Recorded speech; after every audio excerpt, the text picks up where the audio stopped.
Welcome back to the Stephen Knight Show. Again, we're all over social media, Facebook, Instagram, and of course our YouTube channel, The Stephen Knight Show. Please subscribe. All right, well, Diddy's currently facing another round of lawsuits as he continues to remain behind bars.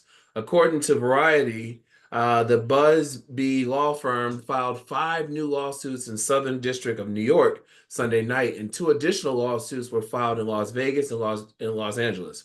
According to one of the lawsuits, the alleged victim, who has been identified as Jane Doe, claims that Diddy and an unnamed male and female celebrity raped her when she was just 13 years old. In the lawsuit, Jane Doe says that she tried to attend the MTV VMAs on September 7, 2000. However, she didn't have a ticket to get inside. She reportedly approached a limousine driver who allegedly worked for Diddy at the time, and she was taken to the after party. While at the party, she signed a non-disclosure agreement and was offered a drink. After sipping the drink, the alleged victim claimed that she began to feel woozy and lightheaded. She then went to lie down in an empty bedroom. Jane Doe then alleged that Diddy entered the room with a male and female celebrity. She claims to have been raped by the unnamed male celebrity while the unnamed male celebrity watched. The lawsuit then goes on to allege that she was raped by Diddy as 2 other celebrities watched. The alleged victim, who now lives in Alabama, says that she fell into a deep depression, which continues to affect her every facet of life. Now, Diddy's attorney responded to the new lawsuits by referencing a previous statement, which is Mr. Combs and his legal team have full confidence in the facts, the legal defenses, and the integrity of the judicial process. In court, the truth will prevail that Mr. Combs was never sexually assaulted anyone, adult or minor, man or woman. Brittany, what do you think about this? Because I believe the other victim was a 17-year-old male. If she signed a non-disclosure, she can come back and talk about it. It might be the terms are up, or what is it called? Statute of limitations. Oh, I'm just tired of hearing about all this stuff coming up. Like at this point, can we just get a trial? I'm sick of talking about this. Honestly, like every time somebody come out the woodwork for next May or something like that next year. Yeah, like I'm just over this. Like, why y'all waited till Cassie said something? Like, if he was doing all of this, like, why are we just not hearing about this? It was 2000 and what? 2000? And like, it's 24 years later, and you've been depressed for 25 years. Come on now, like, I'm ready to move on. Like, I don't understand. I'm confused. I'm befuddled. I think, but what's interesting about this particular suit is that there's two other celebrities that are in this case. Their names haven't been made public, but that means it might be a step closer. Because remember, they were saying the names of other celebrities will come out soon. And I don't know if you saw this. People were Jay-Z and Beyonce both lost millions of followers on Instagram, and no one knew why. But then people started commenting, "You know what you did. You know what you did." Of course, her fans are, why would she do that? Back and forth, whatever. But a lot of celebrities. Can we get like a time frame? If you have been, and I mean, maybe this sounds like a little insensitive, but like, if you have been done wrong, do you get 50 years to go back on a person like 50 years later and be like, they did this to me 50 years ago? Well, Miss Brittany, just think about Bill Cosby. They changed the law so they could go back. Mm-hmm. They changed the law. I just feel like this is just... And this girl was 13. Compounding. Okay. I mean, I'm all for victims, but I just like, this is a lot with the Diddy stuff. So I don't know. I have mixed emotions. Yeah. Chica? It all sounds like wah to me, honestly. And the only thing that my ears are checking for are my celebrity friends that I know him. And I'm trying to make sure that they're clear of all mess. But other than that, I don't care. I have an election to pay attention to. I don't have time for that. Linnea. Of course, I'm in agreement with everyone else, but I would like to say this. And I said this before. Once this all started, the floodgates were open. Yeah. Whether it be true or whether it be false. We all know that there's somewhere in between. In regards to this person, I have questions. My question would be, how are you 13 out and about by yourself, and you're trying to go to the wherever you were trying VMAs. to go at 13 by yourself? How did you know that that was Diddy's limo driver, if that was the case? And why would that limo driver take a chance to bring you somewhere if you're a minor? And technically, minors cannot sign contracts, so there would that alleged non-disclosure would be moot, because anything under 18, they're not responsible for signing nothing. Right. And that's in law. Anything under 18, once you hit 18, anything you sign, that's all on you. The statute of limitations, and like Chike said, when they came at the bill, they changed the law to come at the bill. Just think about what I just said. They changed the law to come after him. Yeah. But this orange idiot still running around here convicted. Right. You understand what I'm saying? Sometimes you have to look at but Nene, they changed the laws for him too. They made him immune. They made him, pardon my ignorance, I forgot real quick.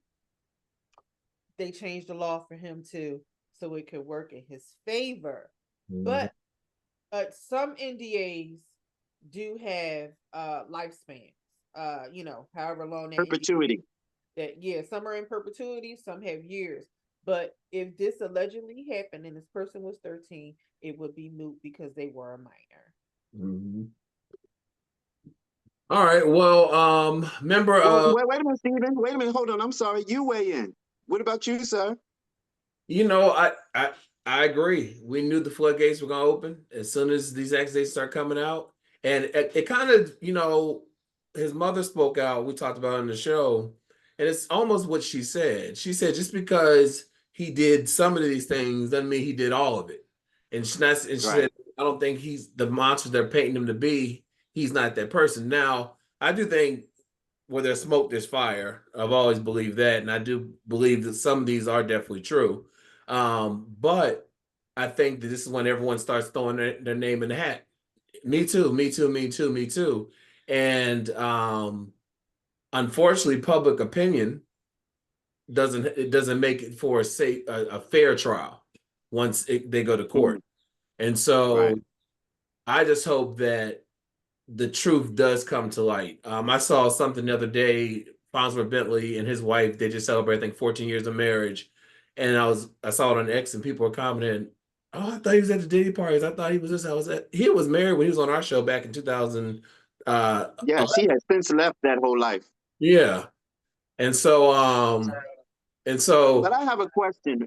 Maybe you would know. So in all these suits and everything, because I know that Mrs. Combs has all of Diddy's holdings, like basically everything in his business was in her name. Are they still able to attack him financially? I mean, they can attack him financially, but would they have anything to attack if everything's in his mom's name? I don't know. I'm sure they'll find a loophole. Didn't he start to kind of like liquidate? He sold his home as stuff was happening. He sold one of his homes in LA. His name. I mean, unless they're going to charge her, but he started to liquidate a lot of stuff. Yeah. Step down.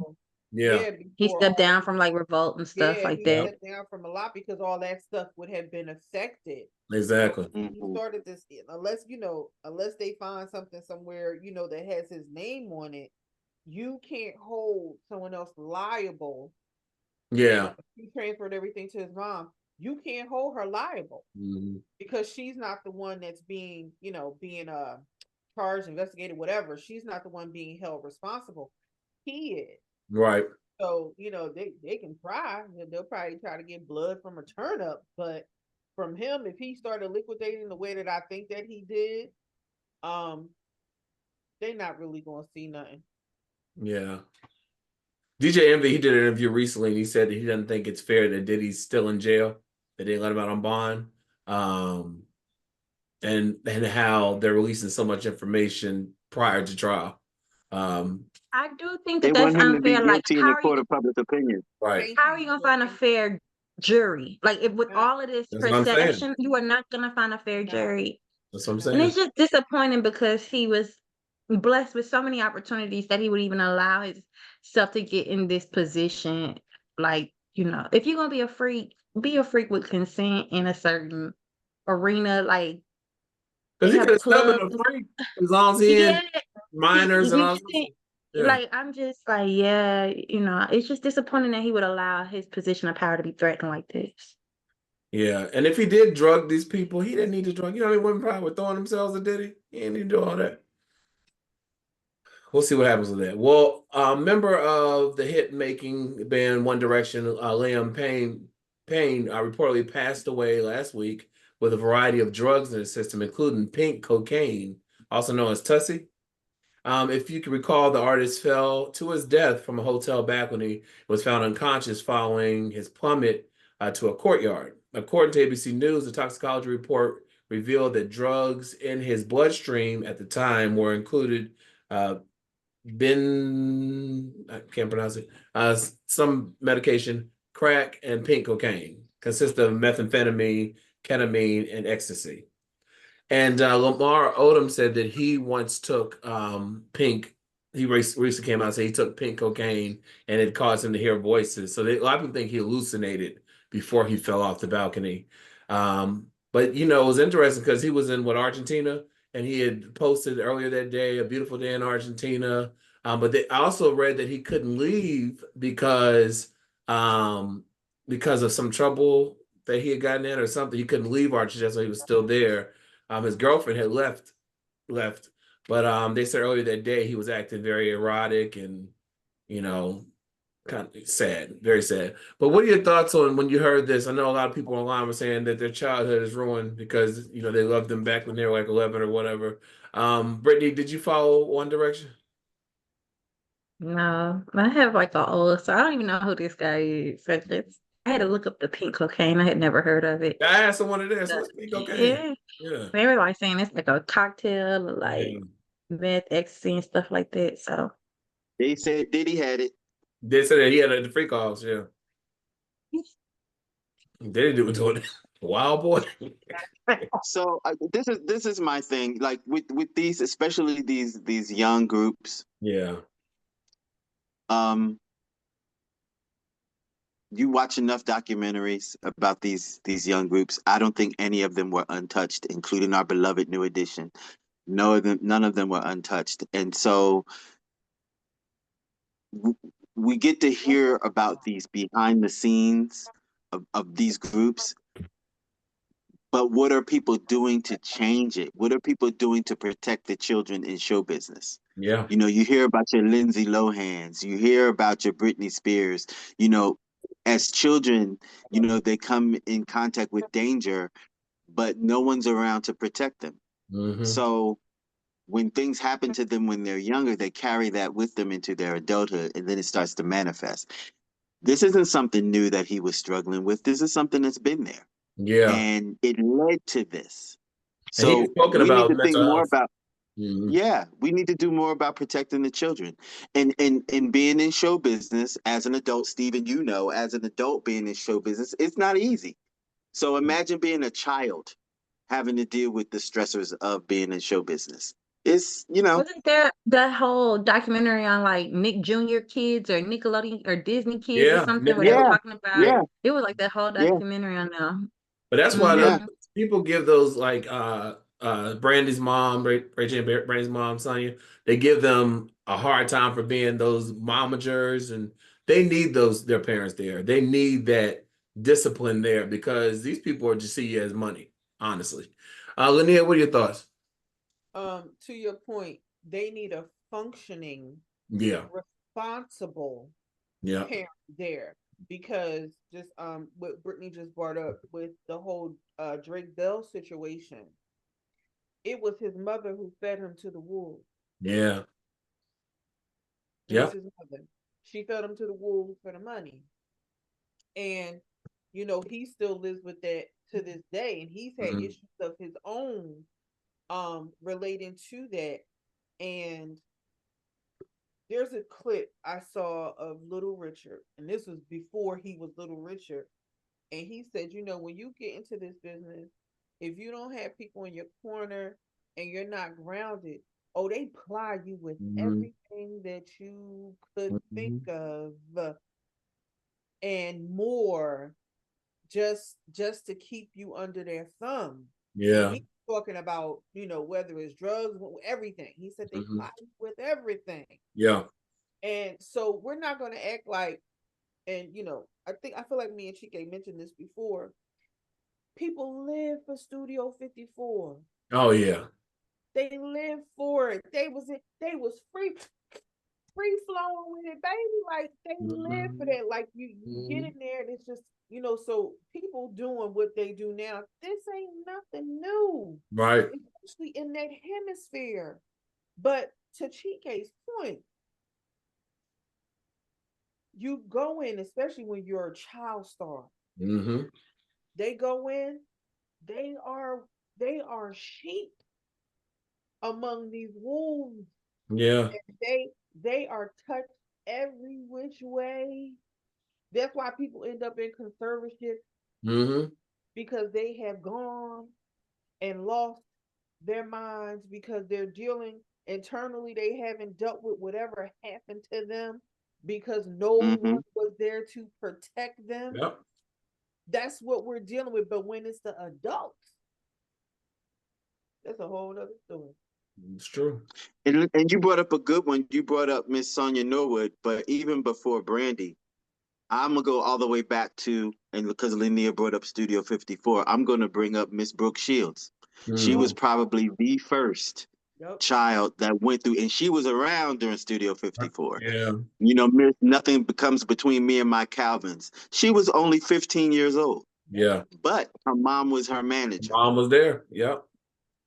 And she talked about that in her documentary. All right, so our last story before we go. So Angel Reese, WNBA star Angel Reese. So her salary is $73,000 a year, her WNBA salary. Now she does get other endorsements, but she had the internet going crazy because she was saying how her salary does not cover her bills, and she discussed her rent being $8,000 a month. And she was saying, I'm living outside of my means. But then she said psych. Because of course she does have endorsements. But it had people questioning, does she need $8,000 a month place? And is she spending too much money out of pocket? Brittany, what are your thoughts on this? I think she catches a lot of flack. I really do. I've seen people be like, so I'm not a sports fan, but I heard she was out due to an injury, like awaiting a surgery or something like that. And then I noticed she likes to do the fashion thing, and she's very much into the culture, and you see her at concerts and stuff like that. And from what I see, it seems like people give her a lot of flack about how she wants to model more than she want to be on the court. And they seen her at concerts more than they seen her practicing and getting ready for games. And so like on Instagram, she gets dragged a lot. And I think it's unfair. I think that she is trying to have multiple streams of income. I can't fault her for that. I think it's unfair that as a WNBA player, she's making $70,000 a year. That no NBA player would ever be that like level of a player and making that amount. Right. I think that she's brought a lot of attention to the WNBA, but I think she's young. She's entitled to make, her mistakes or do whatever she wants to do that she feels like she needs to do to live up to whatever she want to live. Like if she want to go and pay $10,000 a month to live on a boat, that's her prerogative. Like I think people need to mind their business and stop counting her pockets. So yeah. Chike, what are your thoughts? So I don't know her, but I'm gonna, if she's a smart human being, if you're an athlete, you have a finite time to do the things that you need to do. She's already injured, so I'm sure she's probably already thinking about the next phase because she's injured. An injury could be fatal to a career when you're in sports. She's probably thinking about her plan too, or the next phase. Why not get started on it now to get a jump head start on it? Fashion, endorsements. Why not insert yourself in something else that you have a passion for that you could probably make money off of? Live and let live is what I say. Leave her alone. And Linnea, she was interviewed and asked her what does she want to accomplish. She said, definitely winning a championship, but she said outside of basketball, she wanted to do something in fashion. She wanted to own a sports team as well. What are your thoughts on her spending? I think she was being facetious. Yeah. When she said that. But I will say this. She is a dynamic player, and as she continues to move forward, Yeah. Granted, minus injuries, she's only going to get better. Her stock is only going to rise. Mm-hmm. Correct me if I'm wrong. I think because people started calling themselves the Reese's Pieces when she finally went to the WNBA.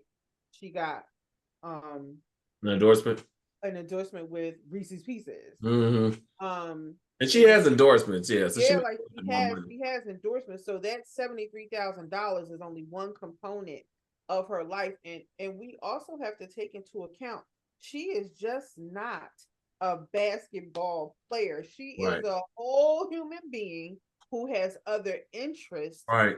And because she's not staying in the pocket of I'm not gonna just stay where you think I'm supposed to stay. Right. I'm going to do other things as well. Just like oh my God, Aja went and bought 20 acres of land for her family. Mm-hmm. That's creating generational wealth. God bless her in doing that. Yeah.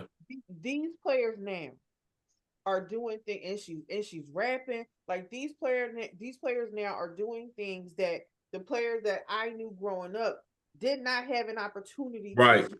Right. They're able to, but I guarantee you, and I hate to say this, I know that if it was Caitlin Clark, nobody would be complaining. Nobody would be judging. Nobody would be saying, oh yeah, okay, whole year, 8,000, whole year. Nobody would be saying nothing. Right. You are talking about a Black woman again, and people not knowing when to mind their business. Mind your business. Tell me. So I'm going to talk real quick. I want to mention somebody else. Remember when Bo Jackson played professional football and he played professional baseball at the same time? No one questioned him about what he was doing. Right. Is it because he's a man? Probably. Or was it because of the $8,000 rent? Like, do they want her to buy a home? But she's young. Everybody doesn't want to just go and buy homes right away. She was being funny when she said that. She was being funny. Like, because you see that too. Everybody is on Instagram talking about you need to buy instead of rent. You just throwing money away because now they do these things where they follow people and they ask how much are you paying in rent and where are you staying and can we see your pad? And everybody has comments and it's just like people do what's best for them. Exactly. And like I just don't think that you should just force somebody to buy anyone have an opportunity to blow a bag? If you have it to blow, doesn't someone have an opportunity to blow a bag? Can I piggyback off what PK said? PK mentioned Bo Jackson. We ain't talking about Michael Jordan. Michael Jordan played basketball and baseball real quick, didn't he? Yep. Real quick. I know it was quick. It was quick, but he did it. Yeah. But he did it. Now. He did it. All right, before we go, congratulations to New York Liberty, who made history last night. They won their first WNBA championship game. The game ended in a final score of 67-62 against the Minnesota Lynx. Congratulations. WNBA has come up a lot, and they're saying largely because of the new rookies, Angel Reese, Caitlin Clark. So continue to grow, and those salaries will grow. Ladies, thank you as always for Hot Topics. Check out CM Movie Reviews, and we will be right back after this.